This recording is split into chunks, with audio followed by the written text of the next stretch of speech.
Today is July the 2nd, 2021. This is Speak On It. My name is Malik. Today, we will do a somewhat modified session. Instead of the 2 and 3 hours, we're going to try to get back to the hour and maybe an hour and 15 minutes, or back to the hour period. Look like COVID might be giving us a little more room here. This other Delta piece, well, we'll see. But right now, we're going to try to take advantage of the fact that look like things are almost back to normal as it relates to here. So we're going to be cutting back because I know and I appreciate you all taking time to look at those extended versions. And it's actually been an experience doing them. It has not been a challenge as such. But I'm sure Amari got sort of tired of having 25 and 30 clips to work it in that time. And then the other staff here at CAN TV having to do what they was doing. But because we had a pandemic, there might have been a little more flexibility in the schedule. That's changing. People got to get back in their lane, and I'm one of those people that's got to get back in my lane as it relates to got so much time, and that's what you got to deal with. Other folk got to have their piece of the pie. So much for that. Now, we're going to start off today with something that we talked about last week, and that's, person in charge of Chicago. I mean, if this was anybody else that was always crying, I can just imagine she'll be one of the people saying, man, every time you turn around, they just cry. Look at that headline. Chicago Mayor Lightfoot says 99% of criticism she gets is because she's a black woman. Man, people don't hear that shit. They really don't. They ain't got nothing to do with it. Now you want to use the black woman card. Go somewhere. It's your attitude. It's your wicked spirit. That's what it is. Lighten up. There's a piece that I can't play here. But some of the street level people, they did a piece that used the street game. And they called what was happening in that session last Wednesday. And it was so accurate. But the street language, we was able to beep it out on the radio, but we can't beep it out here. But a lot of it is that game-banging attitude. Even before the election, one of the street gangs had already claimed the way you stand, the way you hold your hand, your little swagger. So the other street gang was looking. So now, when they saw the mess the other day, they broke it down and they had the one gang and the other gang and made city council look like it's a gang war situation. That's what's on the street. And you want to talk about because you're a black woman? No, it's because, you done took it so low. Them young generations, they see the city council, not like they saw it back in the days of Harold Washington. They knew that was racial. You know what I'm saying? And had these sorry behind black aldermen, and one of them we're going to talk about, that maybe she should have stood up with the 22. Because now she looking like she going to get a case and be sitting down for a while. But had she stood up, and the 5 from the west side stood up, see? There would have been 28 that stood up and stood against. You know what I'm saying? You just violating procedures, being a dictator, doing what you want. That's commentary. My opinion. But this here, that's foolishness. It ain't got nothing to do with you being a black woman. What in the hell? You fixated on race. But the actions you take is on sexism. But you want to hide behind racism. Run this piece, man. Some of them who are out there are criticizing me because they don't like to see a woman assume power. Mayor Lightfoot stirring emotions tonight with a recent interview She claims that 99% of her critics are motivated by sexism or racism. But she's getting pushback tonight, as our political editor Mike Flannery reports. A council member who had a public argument with the mayor at City Hall last week said that instead of attempting to discredit her critics, Lori Lightfoot should deal with them. And it doesn't seem to be any compromise for her. It's her way or the highway. And that's not going to work for the citizens of the city. The mayor told Chicago Tonight interviewer Phil Ponce the criticism she faces is born of sexism and racism. About 99% of it. Expand on that. Well, I mean, look at my predecessors. Women and people of color are always held to a different standard. I understand that. I've known that my whole life. Alderwoman Jeanette Taylor, though, says the incident during last week's council meeting highlights what is wrong with Lightfoot's approach. The thought that she would walk from her seat to meet me at the gallery, stick her finger in my face and scream at me, that's not becoming of elected officials. That's not, I would never in a million years treat her that way. To convene a special meeting this Friday, a majority, or 26 council members, must show up. The mayor's office and her allies are trying to persuade a majority to stay away. I'm political editor Mike Flannery. Ain't this something? You know, I'm telling you, this is terrible. This is terrible because what's going to end up happening is that ain't nothing going to get done. Because now you're finna have an impasse. And just like they talking about what's happening in Washington about the filibuster. And, you know, and I say this to you daggone Negro Alderman. I mean, what are you all doing? You want to bow down and lay back, knowing that something is out of order, and go along with that. And then you want to hide behind Daley being white and Rahm Emanuel being white. Come on, Negro, stop clowning, man. You know, this ain't even the same.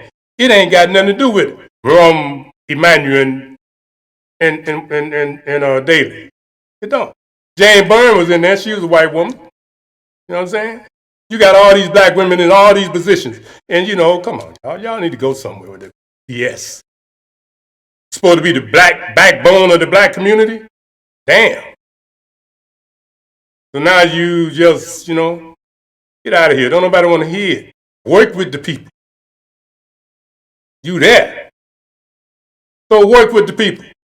And if you work with the people, maybe the people that elected the aldermen will be able to benefit in their ward. You know what I'm saying? But trying to sit there and act like you a game banger and get the reputation of a game banger and think that's cute, that ain't cute. You know what I'm saying? Because you ain't all that. That's what's real. You ain't all that.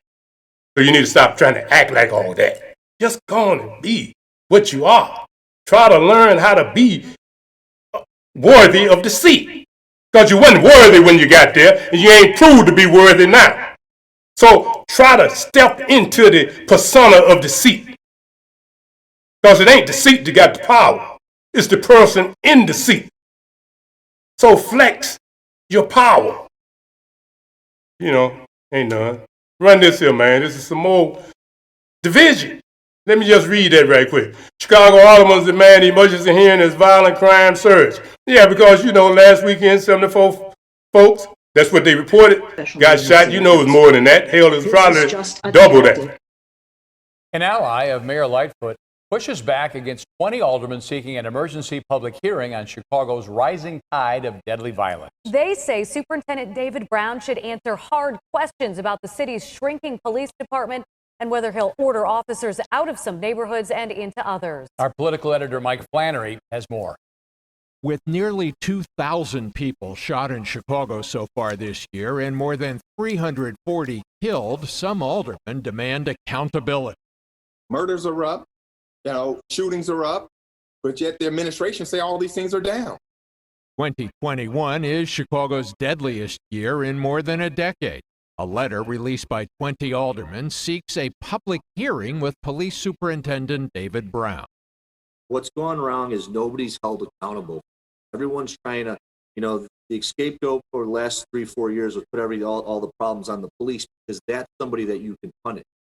Alderman Napolitano said he believes up to 800 Chicago police officers will retire or resign this year, worsening an already dire shortage of personnel. We have significantly less police officers than we did 15 months ago. They can't continue at this pace. They are worn out, they are beaten down, morale is at an all-time low. One alderman compared the criticism of Mayor Lightfoot to what Mayor Harold Washington faced in the racially charged 1980. This is just a tactic to try to continue to try to do things to this mayor that haven't been done in our city since Harold Washington was mayor. A spokesman for Mayor Lightfoot did not respond directly to today's letter, issuing instead a statement that said Superintendent Brown offered aldermen a series of briefings on these police issues earlier this year. In light of what we've seen so far in 2021, all sides in this debate say they do share the same fears that the level of July 4th weekend violence coming up could set new dreadful records. I'm political editor Mike Flannery. You know, everybody want to spin. Everybody want to do little allies. Everybody want to this and that. All right, but it don't change nothing. Because in another day Protect your pet this flea or so, it will be the 4th of July. You know what I'm saying? And I know that in the Negro colonies, it's going to be unbearable. Not to talk about the killings and the shootings, just that racket. And then these damn police, they make all of this overtime. They getting paid 3 or 4 times their salary, making all this money for doing nothing. They ain't stopping nothing. They ain't catching nobody. Breaking news this afternoon. So what the hell? But it's okay. That's the game.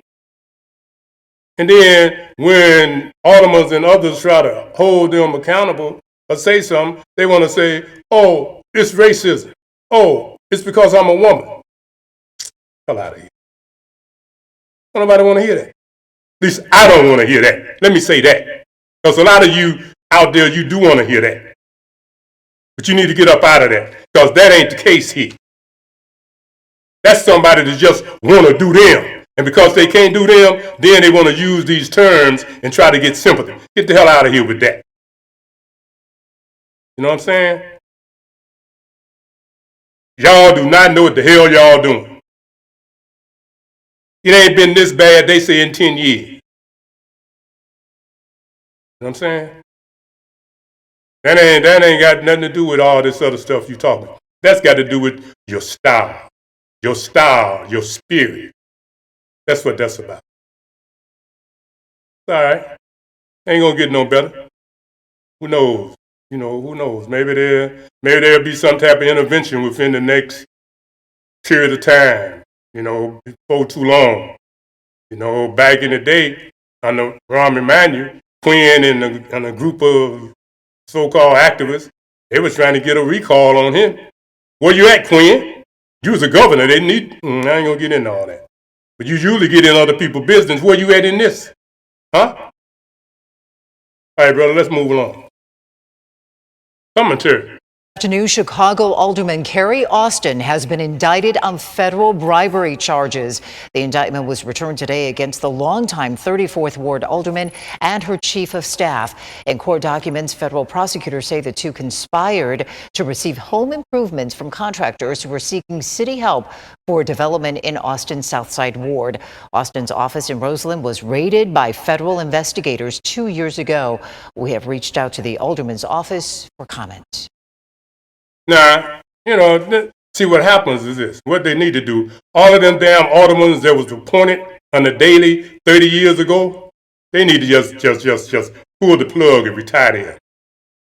Yeah, some of them have gotten elected over and over again since, you know, like Carrie Austin, so many of them, they was appointed. They were nothing but maybe city workers or somebody's wife or somebody's something.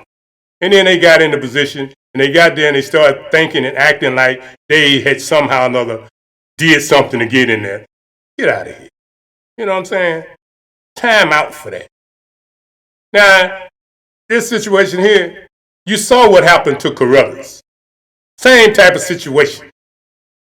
Some home repair, some type of contractor, some type of da-da-da-da-da.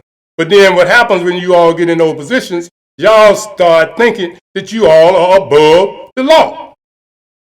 And you get so damn arrogant until you fall on your face. And then you want to look like a Vic. You ain't no Vic. You just thought everybody else was a trick. And now you done got caught up. You should have been standing up last week. Now, I don't know. I didn't see your name on there. Might have been there. Then I see now that like they got 2 people short. It was 22 for demanding, some type of recognition that they follow procedure. Now for the police meeting, they say it's 20. And he's talking about he had a chance to talk with people all year. Damn, lady, go somewhere and sit down and shut the hell up. The aldermen are elected officials. If they want to sit down with a civil servant, they should be able to do that. What the hell? That's what they're talking about. Now we're going to move on off of that.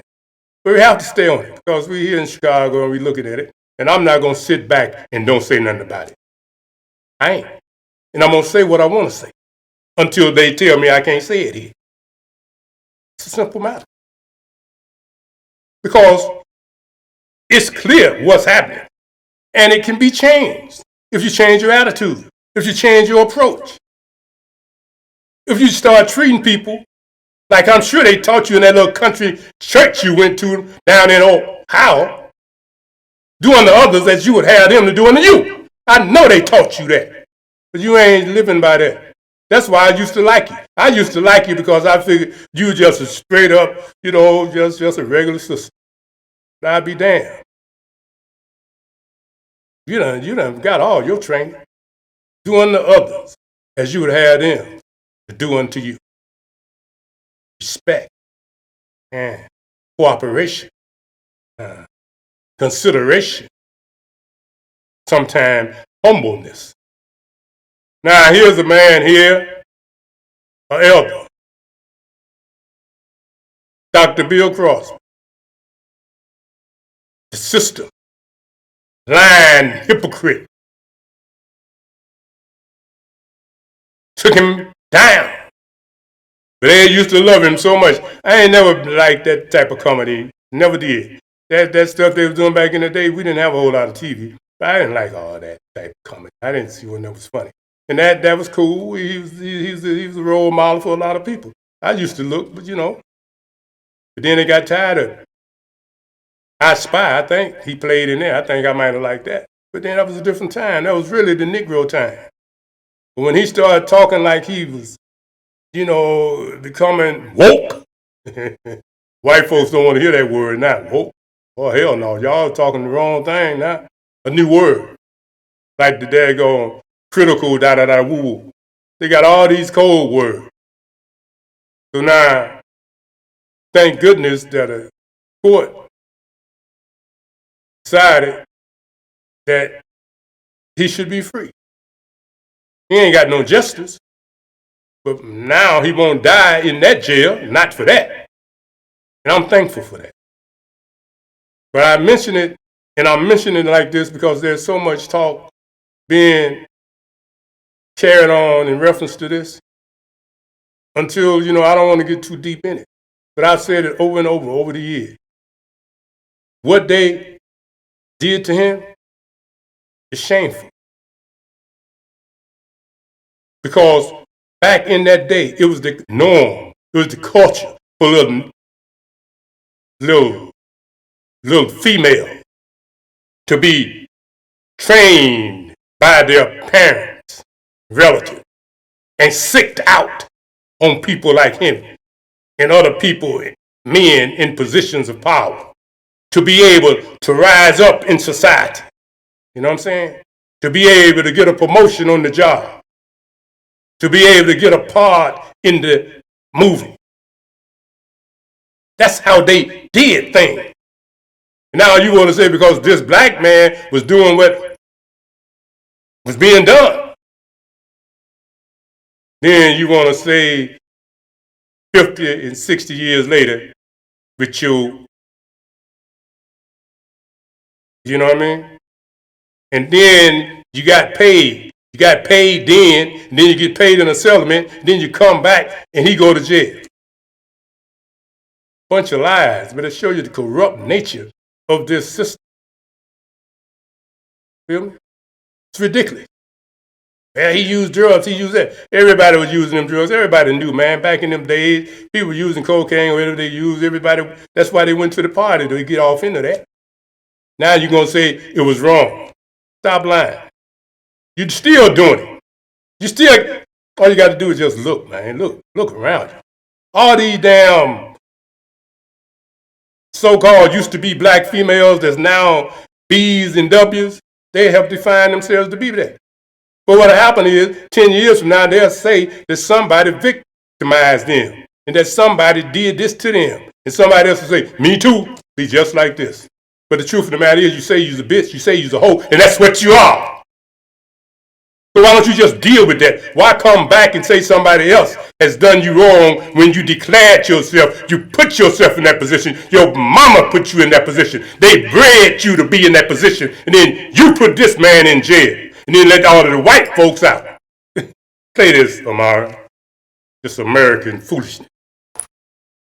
And it came to Mr. Cosby with the help of these wonderful attorneys. Yes. To his right, you will see Ms. Jennifer Blungeen. She argued the appeal.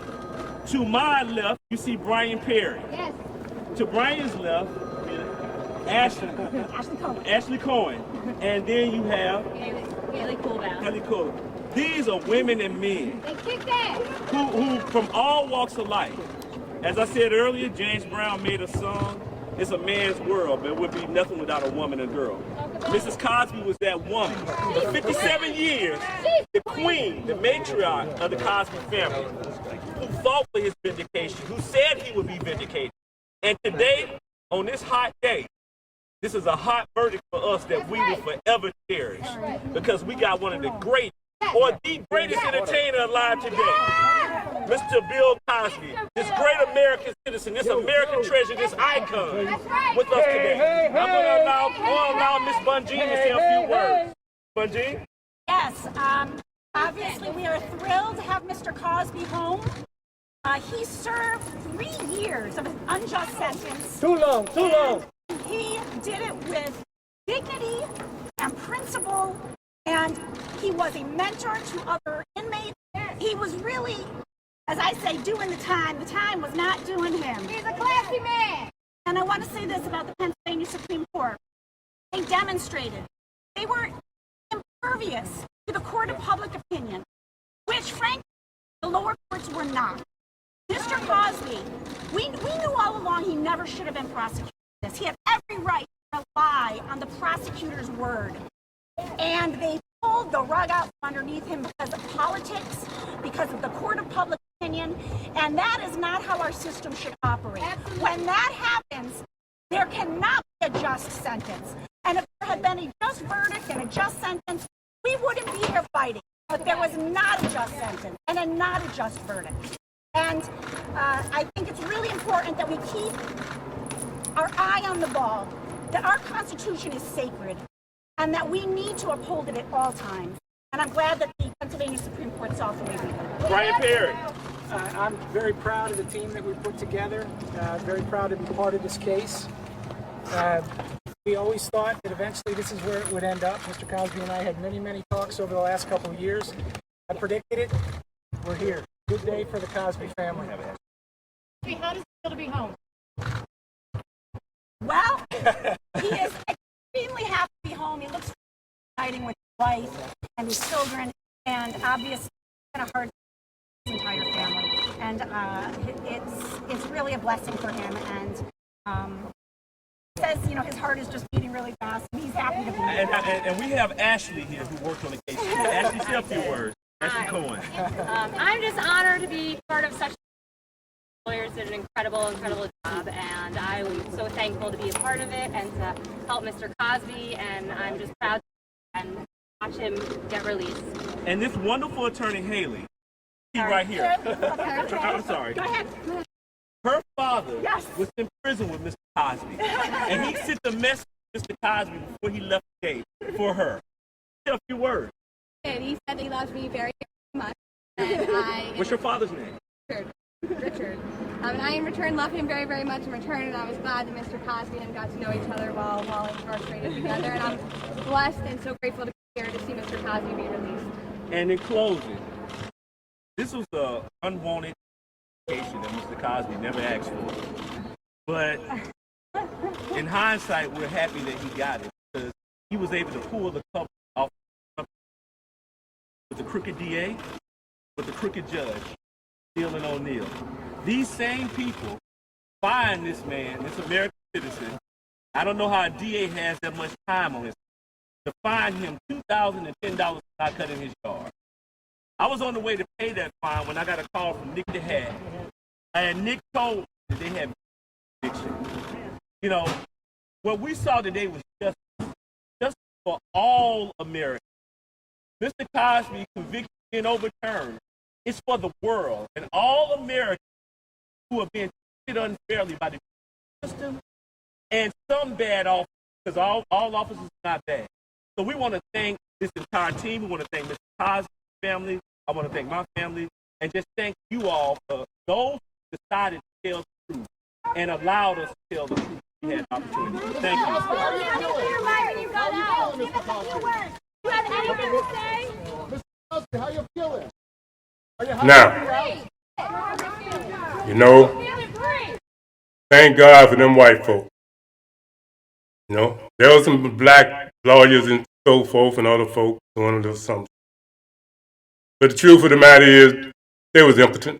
They couldn't get nothing done. Them white folk, particularly them white women. You know what I'm saying? They stayed on it till it got done. So, there it is. Now he's free. And I hope he have a very enjoyable remainder of his life. Went through something. Saying we all go through something. Now let's listen to the minister. You see men fall, don't laugh. Learn. Learn. Because you're on your way up. And the things that tempt people to fall, you and I are not free from that temptation, nor from the weakness that will cause us to stumble and fall. When you laugh at somebody else's fall, white or black, rich or poor, your enemy or your friend, you're laughing and opening a way for your own demise when you do that. Because to laugh and not learn, to make mockery and not to understand, is to make the same mistake yourself. Did you hear me? Yes. Well, ain't nothing for me to say. He asked you the question, did you hear him? You know, we need to pay attention. We need to pay attention. Because that ain't the end of it. Now we're going to move into a different type of flavor. There's a place for you in not this so world. much Don't you allow the news kind and event, but just a little dropping of a little wisdom. Just dropping a little something that might stimulate something else in you. All right, brother. Attention, old school men who stand firm in old school values. There's a place for you in this world. Don't you allow the kinder and gentler side of society to make you question yourself. Certain segments of society would have you be softer because it benefits them. Do not participate in the pussification of America. You are the tips of the spear. Your abrasiveness serves a purpose. You are the hunters. You are the protectors. Don't you let no one steal that job from you or make you question yourself. Our boys are watching. They need an example of how they should carry themselves. Our girls are watching. They need an example of what man to reach for. Everything is not a gray area. Stand firm in your truth. Stop trying to please everybody. Your father didn't do that, and your grandfather didn't do that, and neither should you. Be fair. Be firm. Be a leader. When things go bump in the night, you're the one that has to go investigate. When there's a distasteful task that needs to be done, you are the person they send. When there's some heavy lifting that needs to be done, you are the one they call. Trust me, you are very necessary. Now, just a little something, a little word of encouragement. Because yes, old school men period, that has a different approach, that has characteristics of what men used to be considered. No, it's like they've been discounted. And the brother is so right. You still have value. Just because all of this new stuff is going on, don't get faked out by that. That's why I stay strong on me. A person's preferences and this, that, and another, that ain't got nothing to do with me. I don't care nothing about it. But the truth of the matter is, we still need some men that you can tell they men by the way they talk, by the way they walk, by the way they stand, by the life they live. You know what I'm saying? Right along and now, so much confusion. You don't know if they're in the cabinet, closet, drawer, or what. So, old school men, old folk men, old fashioned men, I salute with that person. Those words that he spoke of encouragement. Stand tall. Now here's a piece here, this brother here, and I don't have no rights and I don't claim nothing, but this is something I wanted to share with you. Man hit me up being like, yo, I can't wait to be a dad, I can't wait to be a father. And I love that because I think the men that were a generation before us got raised by the men that were a generation before them. And those men didn't really know warm love because a man didn't express those things that way back then. And I feel like I owe those young men to tell them, like, bro, this is hard because it exposes things about you that you don't know about yourself. It exposes all of your insecurities. And it's a huge emotional undertaking if you do it the right way. So while you see me and Noemi hugged up and loved up on each other, and we got this cute vlog and we make these cute videos and cute pictures, it's because we put in an immense amount of work to make this thing happen, man. We do it every day. We be having sit-down vlogs and we be on the cusp of beefing with each other. But we find that one thing in common. It just always brings us back to remembering why we're together. So, bro, when you see this and me playing with my baby and it looks really cool and you want to have those moments, just know that that's the upside. It comes with a downside and it can be incredibly painful if you allow it to be. So before you take on a family, bro, go see somebody about your past and go see somebody about the trauma that you've endured throughout the course of your life and start healing. Because if you don't heal from that, you'll have all this and you'll never be happy. And I don't want that for nobody, especially anybody who thinks that you can just pour water over a lady and a baby and have a happy family overnight. This ain't oatmeal, man. Just a little something.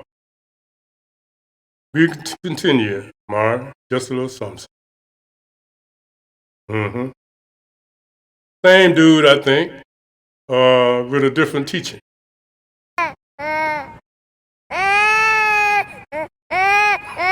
You done? Sound like you're still whining to me. You gonna listen to the story? You gonna stop whining? You gonna stop screaming? You gonna listen? Because everybody see you acting a fool. I'm not taking you back into Walmart until you stop with your mess. We're not going back in the store until you stop with your mess. If we go back in the store, you do it again, we're coming back out and sitting down. And I ain't moving until I want to move. And I don't have to move. We don't have to walk around the store with your mom. That's a privilege.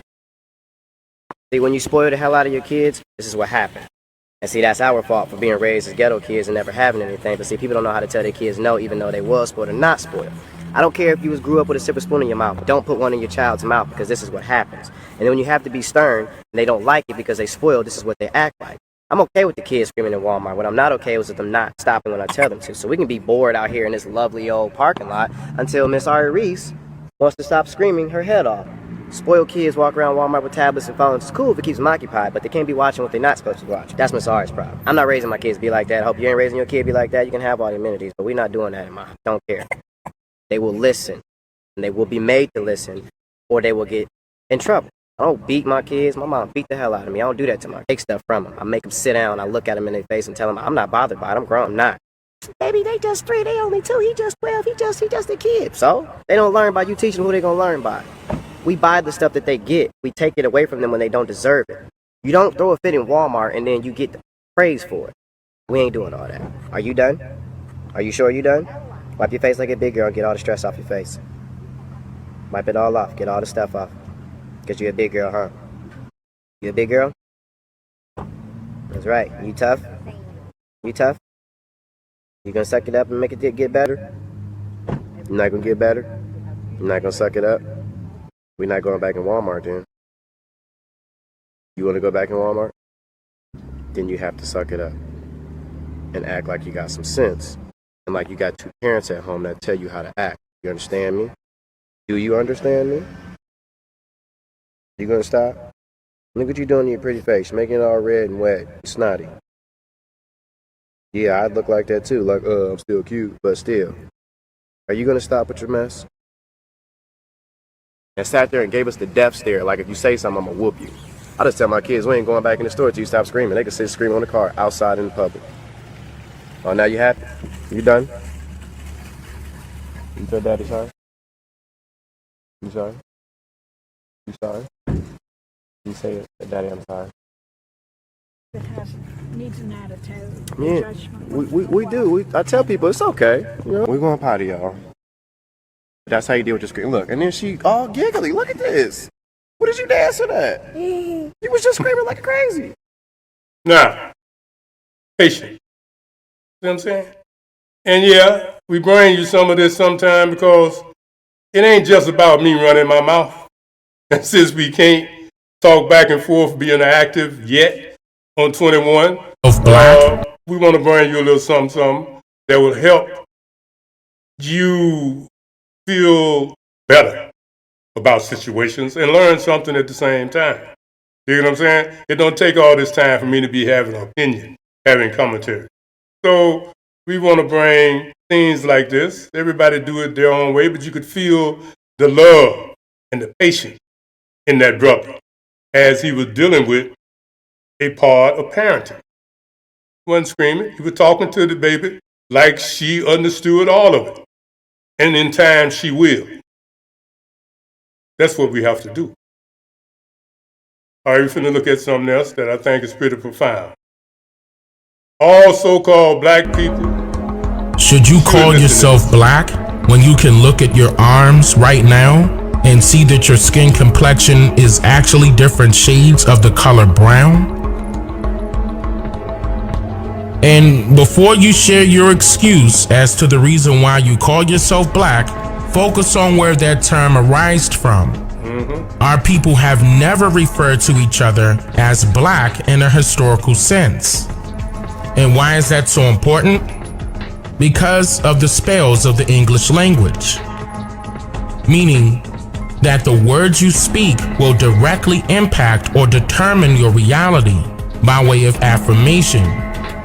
And that will work both ways for an individual.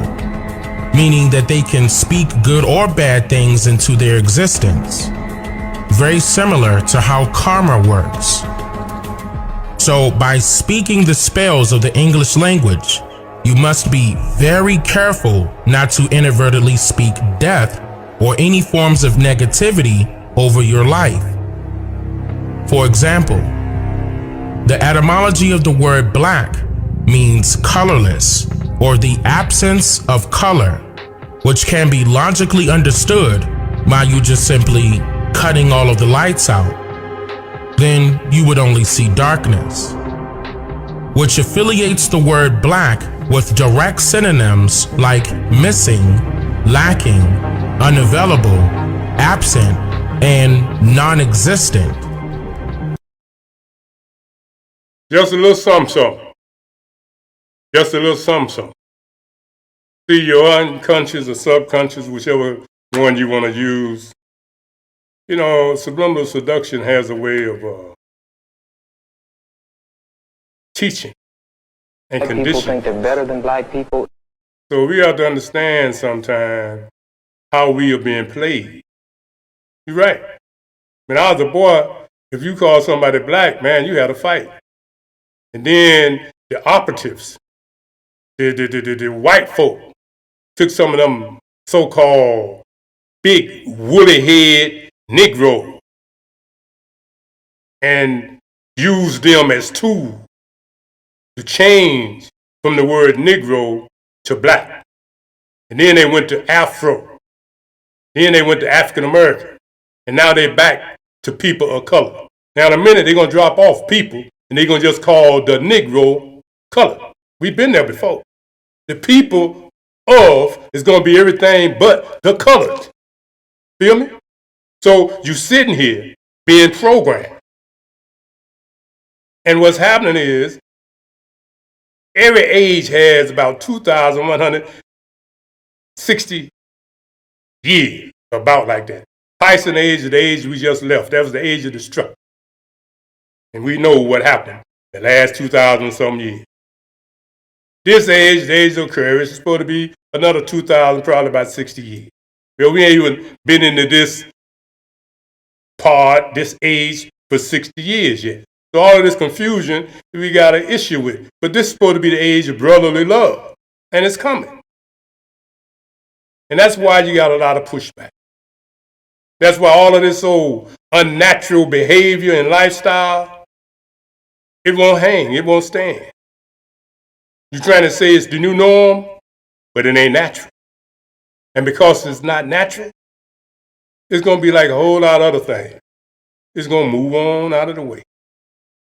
A lot of things is happening, and I'm here to witness it only because I have lived longer than was allotted by society. But technically, if I wasn't here, I wouldn't know. But those of you that's younger than me, and even I'm going to know some more, the time will come when brotherly love will be the order of the day, not all this destruction. But in the meantime, the Negro, the descendant of slaves here in the wilderness of North America, and it's a wilderness only to us, because we was here before Columbus and the rest of them. We were. Our ancestors was already here.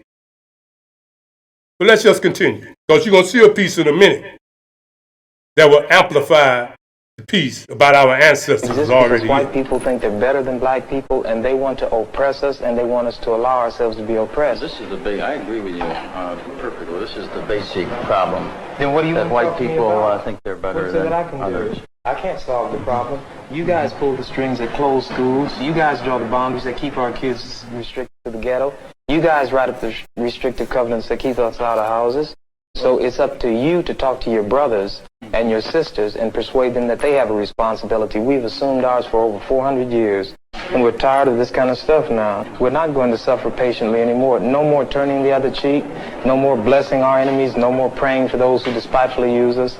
We're going to show you that we've learned the lessons you've taught us. We've studied your history, and you did not take over this country by singing "We Shall Overcome."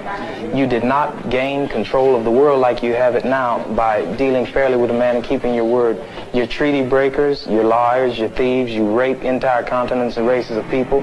Then you wonder why these very people don't have any confidence or trust in you. Your religion means nothing. Your law is a farce, and we see it every day. You demonstrated it in Alabama. And I can say you because you're part of the whole system. You profit from it. In fact, you make your living from it.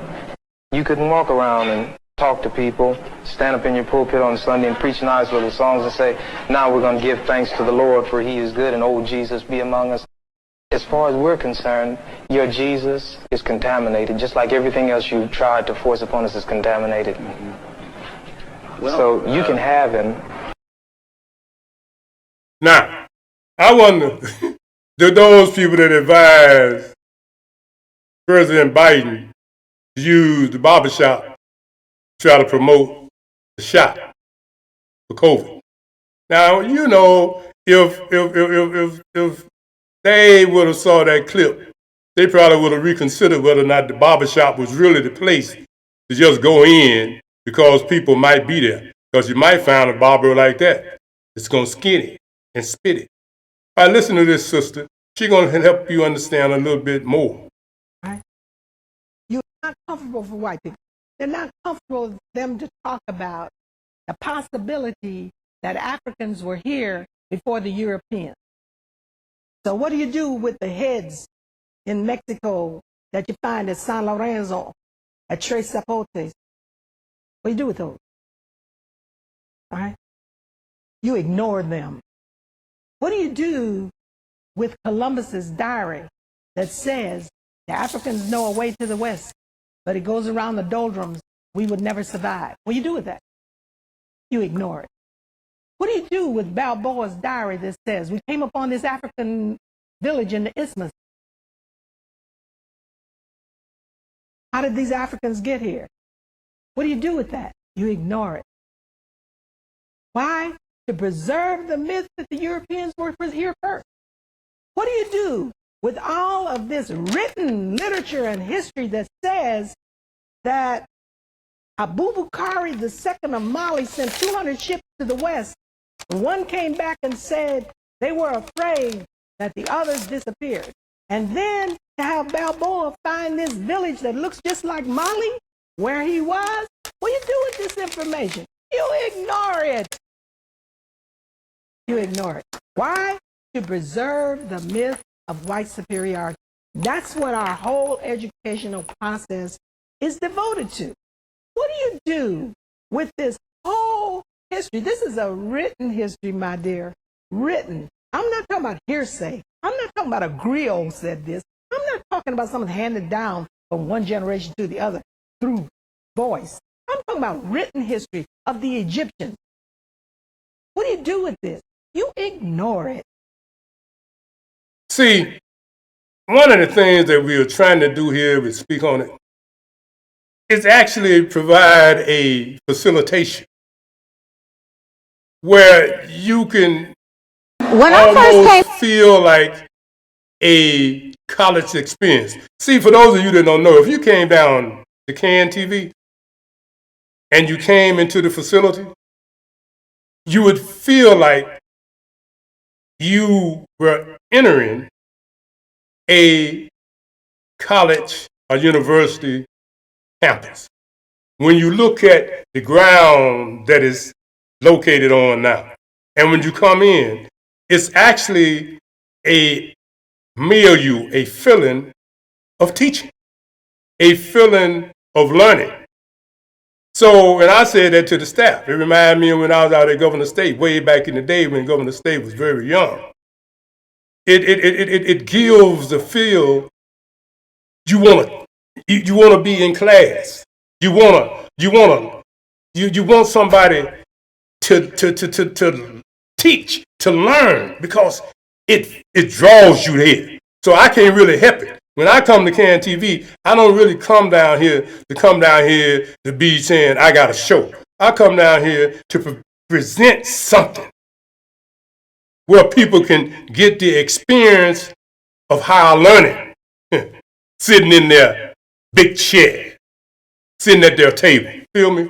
So don't be mad because we ain't just gossiping. We want you to learn. And one day you need to come down here and get your own program, whether it's on Channel 19 or Hotline 21, and share with the community things that you do and what you know. Now listen to this, sister. Now I'm gonna tell you something. If we could play the music, I'd play the music, but I know we ain't gonna get away with that because we used some music on the radio the other night. Just listen to this, sister. As a man, I got a little something to say, but I ain't gonna say it right now. When I first came to the Lord, I will admit I was very sexually active. I loved it, still do. It's a vague memory, but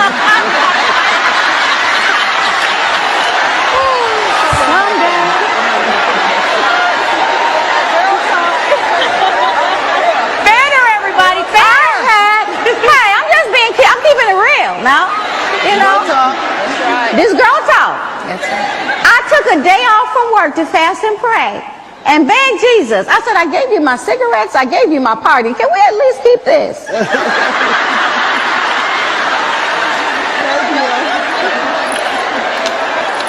And the Lord kept it real with me too. He said, so Michelle, you know, you swung from chandeliers and done all kinds of crazy stuff with all these guys.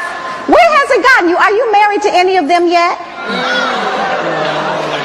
So, you know, when your girlfriends who want to keep doing that tell you it's not working, look at them and tell them, but you sleeping with him is not working either because you're still not married. You better go.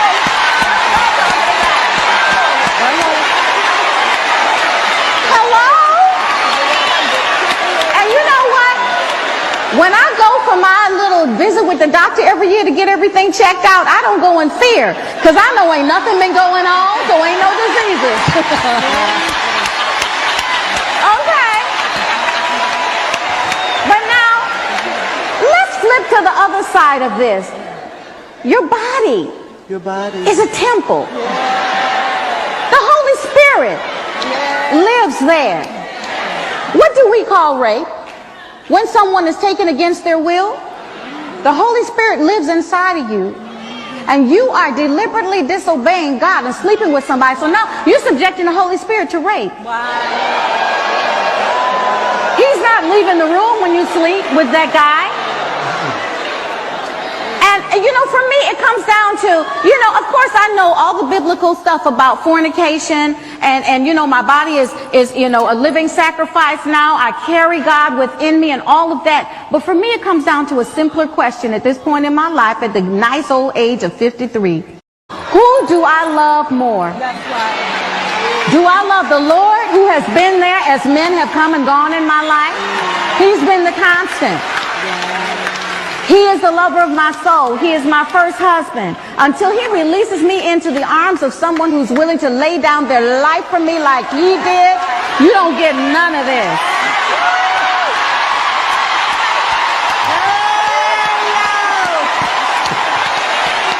My body is not the boss of me. I am the boss of my body. I speak to it, I calm it down, and when I'm feeling hyper, I get on the treadmill. I redirect my thoughts and my passions and my energies because I have a healthy respect for passion, and I know what it can cost me in the end. How much does your love cost? How much does your body cost? If you think your body's only worth 2 cents, you need to go back to the mirror and ask the Holy Spirit to show you your reflection through His eyes, what your worth is. Video, Twitter, and then what? And then you look that man in the face when he starts to touch you, and you tell him, honey, I love you enough never to want to be sorry that I slept with you. I'm going to help you honor God, and I'm going to honor God, and we're both going to have peace and joy in this, because a man falls in love with you based on how he feels when he's with you. You don't want him to be frustrated or guilty. Those are not two good emotions. Let him honor you and give him the responsibility of covering your holiness. Put it on him.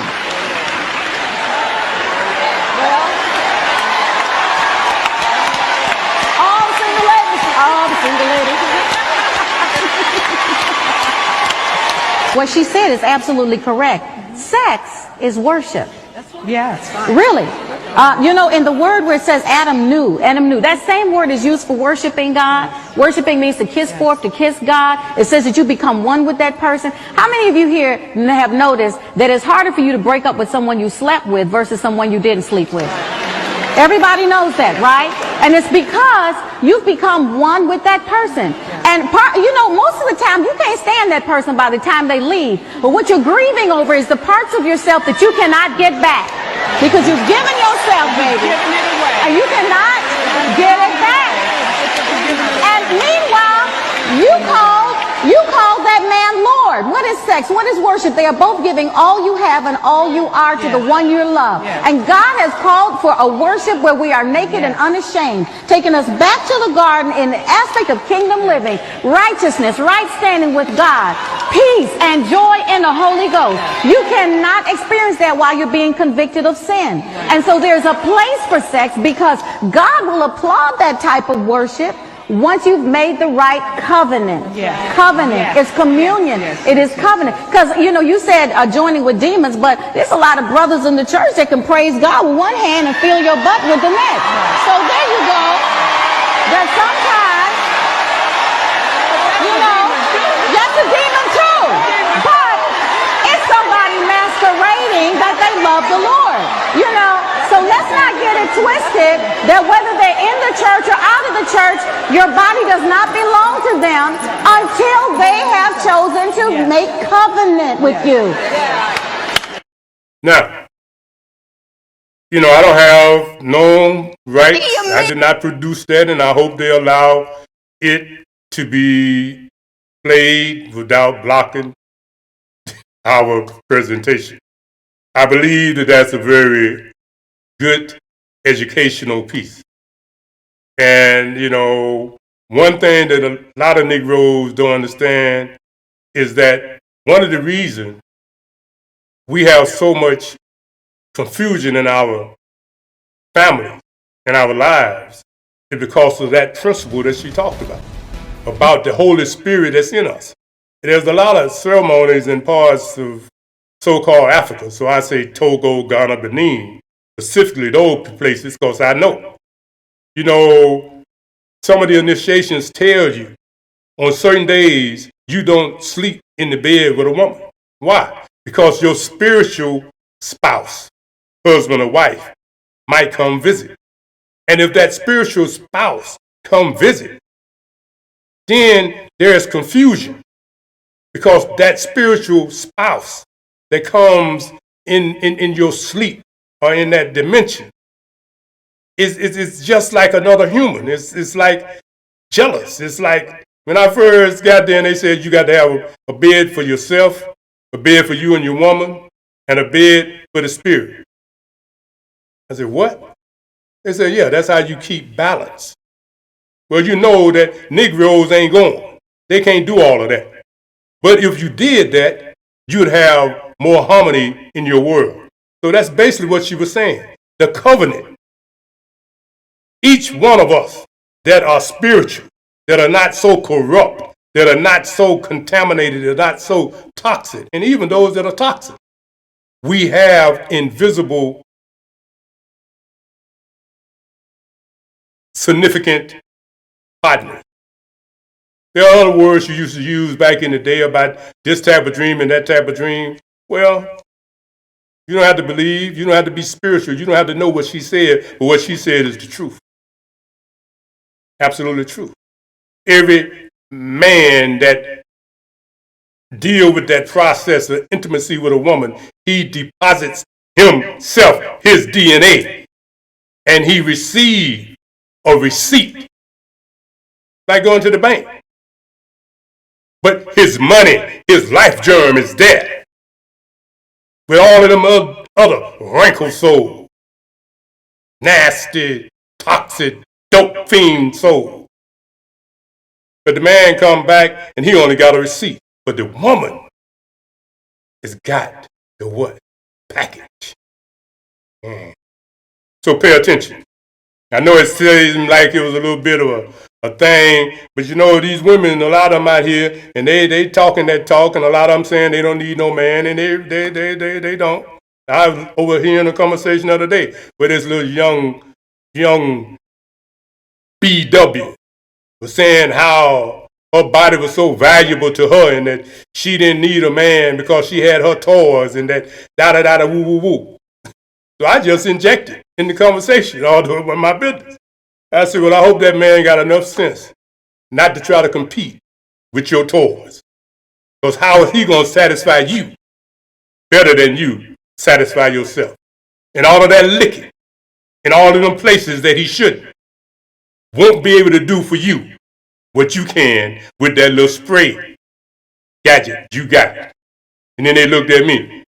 Oh, I didn't say, that's what you said, lady. You was sitting here and y'all was talking about how you didn't need a man and how your toys allowed you to make the man do what you wanted him to do because you could play him because you had your toys to satisfy you. Sometimes I have to interject because I be in environments where they be trying to have their little therapeutic meetings and so forth. So I usually sit back as an elder and just be cool. But sometimes I have to check them. So I just figure that piece there will be a little something for y'all to check yourself. Let's move on, brother. Next at noon, the most violent weekend of the year in Chicago. Good afternoon, everyone. Thanks for joining me today. I'm Sylvia Perez. More than 70 people were shot. 6 people died in several mass shootings across Chicago. And Chicago's top cop just holding a news conference to address the violence. Joni is joining us live now with the latest on this. Joni? Hi, Sylvia. Superintendent Brown still giving that news conference, says that there are too many illegal guns and too little harsh consequences for using those guns. And that's why the numbers are so staggering for the weekend. 74 people shot, 6 murders, and 17 people were shot in 2 separate incidents. Last night, a crowd had gathered across from a liquor store at 63rd and Artesian at about 10:50. Police say that 3 men came out of an alley and started shooting, killing a woman and injuring 10 others, 4 women and 6 men. 3 who were wounded got themselves to the hospital. 2 hours before that, 6 people were shot in South Shore. They were standing near a vehicle when a black SUV drove past. Someone inside fired shots. A female was shot 6 times and died. 4 males in their 20s were struck. A 15-year-old male was taken to Comer Children's Hospital. In that shooting, police are asking for the public's help. We do know it was a drive-by shooting. Someone drove up in a car and shot randomly. We also do know that there likely is some gang aspects of the shooting. What we don't know is, number one, we don't have a strong lead. We don't have a license plate number. So we are asking the public, anyone who was there out that night that saw what looks like an SUV drive up. It was really dark. If they have a license plate number or any identifying marks on the car, or if they saw any individuals there shooting from the car, to call our tip line, cpdtip.com. And in that mass shooting on Artesian, where 11 people were shot, police think it was probably gang retaliation, but the woman who died was not the intended target. Live at Chicago Police Headquarters, I'm Joni Lum. Now back to you. All right. Thank you, Joni. Mayor Lightfoot addressed the weekend violence this morning, and she said while the investigation is ongoing, it appears the 2 mass shootings were internal gang conflicts, retaliatory shootings. She called the incidents both heartbreaking and frustrating. What's also frustrating and heartbreaking is that for some in our community, their thirst for revenge has no sense of decency. They don't want to let the criminal justice system play itself out. They want to engage in street, which is tragic and terrible, because invariably what happens, like as we've seen happen so many times with way too many children in our city across this year, when they aim, they don't get the target, they get the children and the innocent bystanders who have a right to live in our city without fear of being felled by gun violence. Mayor Lightfoot made her comments during a Reclaiming Communities campaign event in North Lawndale. It is an investment program on the south and west sides. All right, so much for that. You know, that's why she's being criticized.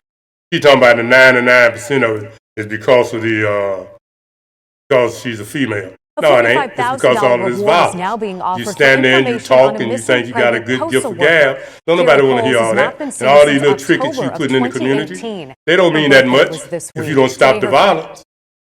That's the problem. All right, brother. Well, apparently until we get the piece back up there, we will ad-lib up here while he find that. Now, what's happening is this. In 2 or 3 days, there will be another opportunity, not that they need one, for people to just go stupid because of the 4th of July. They're always asking for help. All right, show this piece here, man. I want to show you about the black policeman. Now, what you finna see Make here. sure everybody all right while you in your car. Yeah, I'm doing the report. Yeah, that's cool. We'll see what Chief Meadows say about that, Chief. Yeah. No, we not doing that. You can stop walking up on me, sir. You can stop walking up on me. You know you can. You can stop. Hey! Get out! Get out! He's very aggressive in the way he approached They came at me. So he basically said that you walked up on the accident scene and you did ask, why is nobody out here directing traffic? And he said that you were aggressive. Of course. He said that you were aggressive. Of course. Right, and he told you to get back. We know the play. Yeah. Did he tell you to get back? First of all, like I said to you, sir, the only reason I'm talking so much, because technically I should be quiet. When I walked up on this brother, his window was cracked. I asked him why wasn't nobody directing traffic. Right. He put one finger up and rolled his window up. I proceeded, as you'll see on the tape, on my tape, I proceeded to talk about this accident scene from that corner right there. He then came out of his car aggressive. Listen, brother, again, you know what I do, man. Yes, sir. You know what I do. And I'm gonna say, this, I'm gonna hush.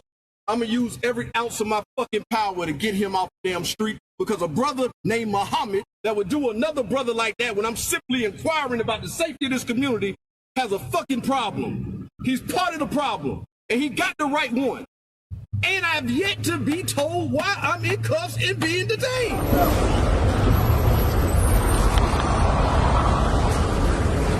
Hey, officer, how come ain't nobody directing traffic right here?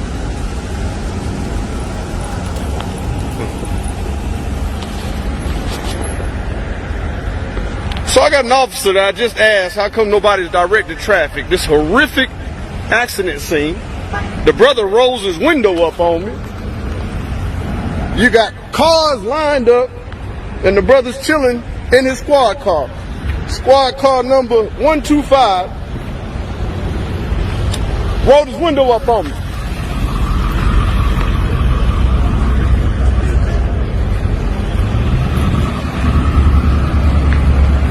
I'm sure it could assist y'all if the officer was directing some traffic, wouldn't it? I said, I'm sure it'd be helpful if somebody was directing traffic for y'all, right? Hey, bro. Excuse me. Check what I'm doing. Excuse me, sir. Yeah. Check what I'm doing. Yeah, I see what you're doing. Crime scene, okay? Yeah, I got you. Accident. If you would assist me by getting back in your car, okay? But I don't have to get back in my car. We're waiting on someone to come. Brother, you can't tell me that there shouldn't be someone directing traffic. Come on, brother. Okay? Come on, brother. Okay. Look, you said your piece. I see what side you go. Do your work, sir. Do your work. All right. Do your work. We don't need you out here. You don't know what you need, brother. I'm just a citizen out here trying to make sure everybody all right while you in your car. Yeah, I'm doing the report. Yeah, that's cool. We'll see what Chief Meadows say about that, Chief. Yeah. No, we not doing that. You can stop walking up on me, sir. You can stop walking up on me. You know you can. You can stop. Hey! Get out! Get out! Brother, brother, what you doing to me, bro? Get out, man. Are you serious, brother? Get out! You going to tase me, bro? Get out! Now, You got the right one, bro. now the reason I showed that is to remind you of reality. That was a Negro cop. So you talk about police brutality with white folk against Negro, but you see, it ain't just white folk. That dude there, now okay, the photographer, the brother that was talking, woo-woo, I didn't see where he was too disrespectful, but in his voice was sort of, the tone of voice, it was a challenge. I mean, maybe if you would have been a little less something, it might have went another way. But he was provoking. You know what I'm saying? He was jugging. Now, the young man that was the cop going to probably lose his job because he was all the way bogus. He got out and he got caught on camera, and he going to lose some money behind it if he don't lose his job. But that's what a Negro will do to you. Now the question is, was it necessary? Man to man. And the man he assaulted was older than him. I'm talking about citizens, seemed to be older. And the citizen was trying to do a community service and just talking. But the police thought he was God. You see what I'm saying? That's the mentality, not just of white cops and Latin cops and Asian cops, but of nigger cops too. Because I couldn't call him a Negro, because he acted something different, like a beast. Now let's just listen to this. This is going to be interesting, and this almost unbelievable. Run this piece. Then we'll be getting out of here shortly. When you say you was broke, was you at like $0 broke? I like had to borrow money to get my kids burger.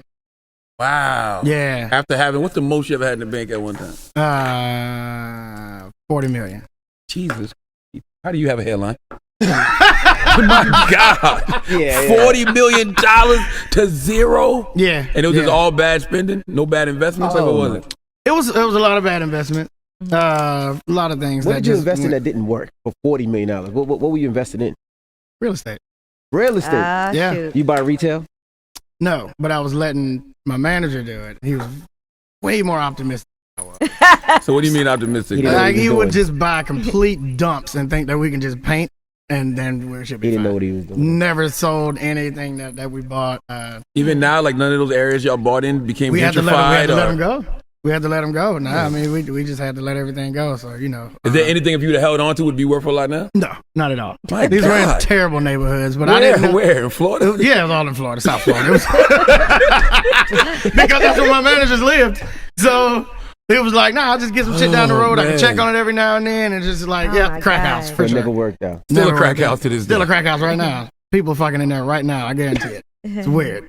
Bro, that's my worst nightmare. $40 million to zero. My God. Yeah, but you know, you get back up and you learn, No, man. you don't. Yeah, you do. He did. Up to 40?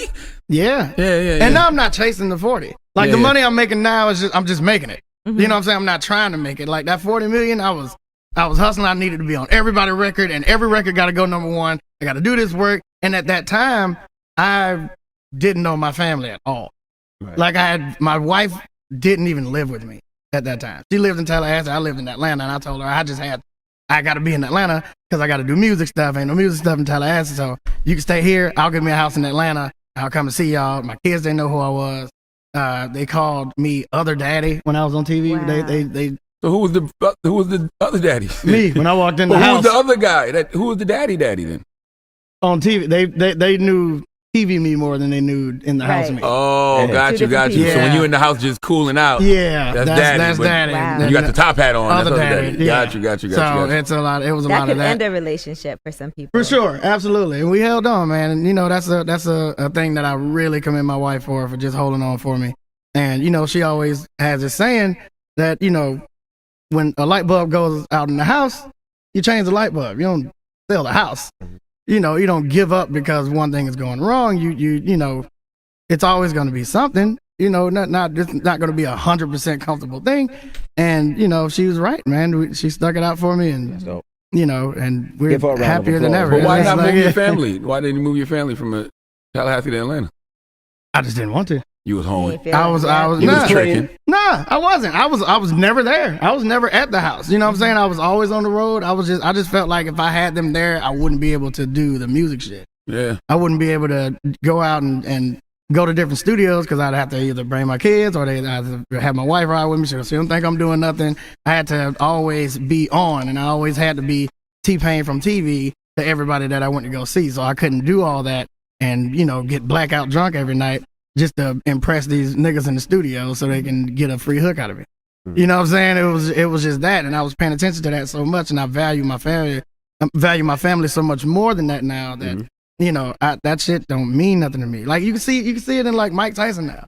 You know what I'm saying? When Mike Tyson throwing around his belts, like this shit is worthless to me. It's my family. I'm about my family now, and I think I'm in that point in my life to where it's just I got the awards. I got fucking 6 Grammys at the house. Like it's fine. I'm good. I got all these best artists of the year, best writer of the year. I proved my point. And now it's just like, you know, riding my wave still, riding the wave that I created and still benefiting from it while not. Now, I just want you to think. From $40 million, you talked about some of the bad investment. You talked about some of the stress on the family. He shared some things, but, you know, it's interesting.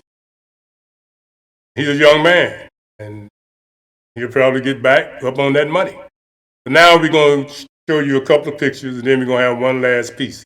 Now, the picture you see on your wall now, I just want you to understand America, the justice. Now, George Floyd killer got 22.5 years. This boy down here that killed that dog got 34 years. I want you to look at that. Just think for a minute. White man, police officer, kill black man. Black man, kill police dog. White man get 22 and a half years. Black man get 34. And you tell me how much we have changed. Huh? All right, let's see the next picture, brother Mark. Now, this other picture you finna see will show you something here. White man, 6 years, killing dude here in Chicago. White woman over there, these cops, killing black dude. Now, once again, white dude, 22 and a half years for killing Floyd. Black man over there, you see, got 60 years for 3 pounds of marijuana. And now marijuana is legal. And white folks making billions of dollars in Illinois and trillions all over the country. See? So when all you little people out here running around, talking your game and your propaganda, just see reality. And when you creatures that want to be like all of these other people and have it your way, and when it don't go your way, you holler it's because you're a black female or something like that and talk about what happened with white folks and what's happening with you. You're just dealing with the reality that all of us deal with. You thought you were special. You thought you was entitled. You ain't. Yeah, some things have changed. We saw Dr. Bill Cosby, living condition has changed. But the justice system didn't change. You just had one court to change a decision. Now listen to this, sister, and we're going to close out on this. Everybody got their opinion, but I think that the graphics and the information is good. This is not my video. I don't have permission to show it, but if they were allowed to be seen, you might learn something. In this video, I'm going to be talking about the black women of America, which are the Hebrew Israelites. See, you guys don't know that you're the Hebrew Israelite women. You're supposed to be submissive to your husband. You're supposed to be taking care of the kids and raising them in a proper manner and teaching them about God. You're supposed to be righteous and have morals and be a virtuous woman. So that's what I'm going to be talking about in this video. Now, you're not going to like anything that I have to say, but everything that I'm going to say is truthful. Nothing that I'm going to say is a lie. Now, if you stay tuned to the next video, I will be talking about the black men. I'm not going to leave them uncovered. I'm going to take the sheets off of them too. And y'all going to see me expose them and see what they're about. So stay tuned to the next video. But this video, I'm going to be getting on y'all black women because I'm tired of y'all. I'm tired of y'all bad attitudes. I'm tired of y'all walking around like y'all dainty. And I'm talking about the second definition. Y'all walking around acting like y'all are all perfect with y'all hair weaves. What's wrong with y'all? Listen, you do not want the European standard of beauty. You don't want that. The reason why you're walking around wearing these weaves is because God punished you and made you bald. That's what the Bible says. Because you was being jackasses, being wicked, and being disrespectful, and being witches, literally witches, practicing witchcraft. And the Heavenly Father destroyed y'all hair and y'all scalp because y'all wanted to walk around and act disrespectful. Pretty much what y'all seen right now. Y'all know what y'all act like. Y'all know what, listen, if anybody knows the attitudes of black women, will be another black woman. Black women can't get along with each other. Y'all can't get along with each other. Y'all hate each other. Y'all jealous of each other. Y'all want to screw each other's man. If y'all have one. Because I don't know what man in their right mind would want to marry y'all. Going out and purchasing thousands of dollars on putting it on a ring and putting that on your finger. Nobody want to do that. Who the hell marries a witch? Now I'm going to get on y'all. I didn't even start yet. I already know how long this video is going to be. It's going to be about 10 minutes. And I'm going to speed it up. But y'all going to hear everything that I have to say about y'all. Y'all walking around acting like y'all don't stink. Acting like y'all don't have that crust on the bottom of y'all damn feet. Why don't y'all clean y'all feet? These fake eyelashes, fake hair, fake nails. And I'm getting on y'all wicked ones. If you're not wicked, I'm not talking about y'all. So don't feel no type of way. I'm talking about these club hoppers. These women that want to twerk and shake their ass. You know, the ones that only date thugs and drug dealers. talking about the good, working hard, young black men are corny. And the ones that take care of their responsibility, I don't like him, he's lame. He can have $1 million in his bank account, no kids, house, car, a pension, a life insurance policy. He can have all of that. And you'll still look at him like, I'd rather not. I'd rather date Duran from up the block, who has nothing going for himself. But you know what? He got swag, so I'll treat him like a king. Y'all women are some jackasses. And yes, I'm going to be cussing in this video because y'all are pissing me off. Every time I turn around, I'm selling the truth. Every time I turn around, I see another black bitch, black whore, and black slut walking around acting like they're perfect. Get yourself right with God. Yes, I did cuss, but my cussing is not going to send me to hell. I'm trying to awaken y'all. Y'all are some Hebrew Israelite women. And the Bible says that you will be destroyed if you don't get right. There are tombstones with your name on it. Don't you know that if y'all don't change y'all lifestyle, all this twerking, y'all be going to these clubs, acting like assholes, don't you know that you will be sent to hell? And you don't want to be sent to hell because that attitude will be snatched right out of you. You'll be crying, screaming, and begging for mercy.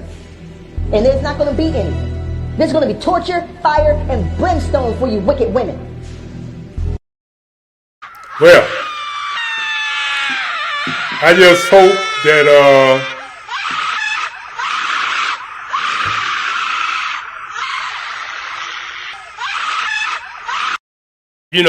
I hope that they allow this to be played. And I understand that, sometimes it's hard to hear and to see. But at the end of the day, to ignore something, to omit something, don't change nothing. So we just wanted to bring it to you. I do not permit a woman to teach or to have authority over a man. She must be silent. First, that was up there. All right. Cook, clean, take care of the kids, and shut up. Continue. Is some more on there, Amari? If not, we'll call it. All this back talk, all of this acting loud and snapping your fingers and saying that, I ain't gonna listen to you. All that nonsense y'all be spewing. Oh, there's gonna be hell and a price to pay. Y'all better get y'all life right. Stop smoking weed, stop drinking, stop going to clubs twerking, and stop dating these jackass men. Why y'all don't want no good men? Half of y'all are on food stamps, and y'all love being on food stamps and nothing would ever change. Y'all got more green cards than these damn Mexicans. What's wrong with y'all? Every time I turn around, y'all swiping y'all EBT cards, snapping y'all fingers, acting like y'all perfect. Acting all ghetto and childish. I tell that motherfucker food stamp card, bitch. That food stamp card said $641. Bitch, y'all hoes to kiss my ass, suck my dick, bitch. I'm gonna send these food stamps. All right, that's enough. We think you got the point. This one here, I think she's a little bit demented. That ain't the end of it, but you can, you can go on social media and you'll find it like I ran across. Now, hopefully, you could feel the energy of the person that was doing the presentation. She was really feeling the toxicity, the toxic energy that is consuming the Negro colony, and especially the Negro female. And what she said about the hair, we've done shows before to show you that hair they buying from India and other places that's being taken off of those women's hair, doing spiritual cleansing ceremonies, and it's being shaved off to their head. And the demons and the negativity is being sold as weave hair, sew-in hair, wig hair to the Negro woman. So now the Indian woman has taken the unclean hair, sold it, and the Negro woman is buying the unclean hair and putting it on her head. And now she walking around with spots unless she have the cover-up hair. You see how silly you are? And that's what that woman was saying. It's a curse. Because those people taking off the curse. That's why they do spiritual rituals every year. But then they know the Negro is such a creature. They spend billions of dollars a year rather than just doing what the Negro used to do with their hair. Press it, comb it, hair full, put it in a ponytail, curl it. They didn't have all them spots in their hair then. They might have got in a hurry and they bought a wig for Sunday. But they had them dookie plaits. Now you call them braids and you twist. But now when you take it off the head's all spotty. They can't grow hair. Because the evilness, the evil spirit from somebody else has been sold, put on your head for $800, $900 an extension. So until next week, Alafia, peace, and good health.